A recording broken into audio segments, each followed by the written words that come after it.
ಎಲ್ಲರಿಗೂ JIDC ಚಾನಲ್ಗೆ ಸ್ವಾಗತ ಸುಸ್ವಾಗತ. ಮಕ್ಕಳೇ, ಇವತ್ತು ನಾನು ಭಾಗಾಕಾರ ಒಂದಂಕಿಯ ಭಾಗಾಕಾರ ಹೇಗೆ ಲೆಕ್ಕ ಮಾಡೋದು ಅಂತ ಹೇಳ್ಕೊಡ್ತೀನಿ. ನಮ್ಮ ಚಾನಲ್ಗೆ ಯಾರು ಸಬ್ಸ್ಕ್ರೈಬ್ ಆಗಿಲ್ಲ ಅಂದರೆ ದಯವಿಟ್ಟು ನಮ್ಮ ಚಾನಲ್ಗೆ ಸಬ್ಸ್ಕ್ರೈಬ್ ಮಾಡಿ, ಹಾಗೆ ಈ ವಿಡಿಯೋನ ನಿಮ್ಮ ಸ್ನೇಹಿತರುಗಳಿಗೂ ಶೇರ್ ಮಾಡಿ ಅಂತ ಹೇಳ್ತಾ ಬನ್ನಿ ವಿಡಿಯೋನ ಪ್ರಾರಂಭಿಸೋಣ. ಲೆಕ್ಕನ ಹೇಳ್ಕೊಡ್ತೀನಿ ನೋಡಿ. ಮೊದಲನೇ ಲೆಕ್ಕ ನಾನು 2/14 ತಗೊಂಡಿದ್ದೀನಿ. 14 7ರಿಂದ ಭಾಗಿಸ್ಬೇಕು. ಅದಕ್ಕೆ ನಾವೇನು ಮಾಡಬೇಕು, ಮೊದಲಿಗೆ 2 ಮಗ್ಗಿನ ಕಲ್ತ್ಕೋಬೇಕು.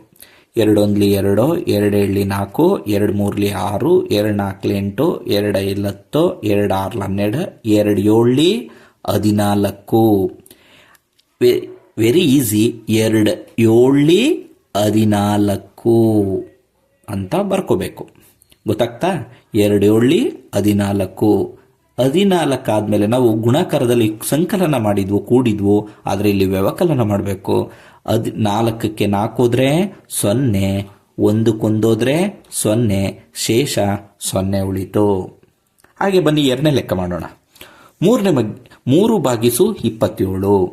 ಸೊ 3ನೇ ಮಗ್ಗಿ ಹೇಳ್ಬೇಕು. 3 1 3, 3 7 6 ಹಾಗೆ ಹೇಳ್ಕೊಂಡು ಹೋದ್ರೆ 3 7 20, 1 3 8 24, 3 9 27. ಅದಕ್ಕೆ ನಾವೇನು ಮಾಡಬೇಕು, ಇಲ್ಲಿ 9 ಹಾಕೋಬೇಕು. 3 7 3 9 27. ಸೊ 7ಕ್ಕೆ ಹೇಳೋದ್ರೆ 0, 2ಕ್ಕೆ ಹೇಳೋದ್ರೆ 0, ಶೇಷ 0 ಉಳಿತು. ಹಾಗೆ ಮೂರನೇ ಲೆಕ್ಕ ಮಾಡೋಣ ಬನ್ನಿ. 4/48. ಇಲ್ಲಿ ನಾವು 4 40 ಇದೆ, ಇನ್ನು ಮುಂದೆ ಗೊತ್ತಾಗಲ್ಲ. ಅದಕ್ಕೆ ಹೆಂಗೆ ಸರಳವಾಗಿ ಮಾಡೋದು ಅಂದರೆ, ಮೊದಲೇ ಅಂಕಿ ತಗೋಬೇಕು. ಮೊದಲನೇ ಅಂಕಿ ಇಲ್ಲೇನಿದೆ, 4 ಇದೆ. 4 1 4, 4 1 4, 4 1 4. ಈಗ 4ಕ್ಕೆ 4 ಹೋದ್ರೆ 0. ಇನ್ನು ಇಲ್ಲಿ 8 ಉಳಿತಲ್ವಾ, 8 ಇಳಿಸ್ಕೋಬೇಕು ನಾವು. 8 ಇಳಿಸ್ಕೊಂಡು 4 1 4, 4 2 8, 4 2 8.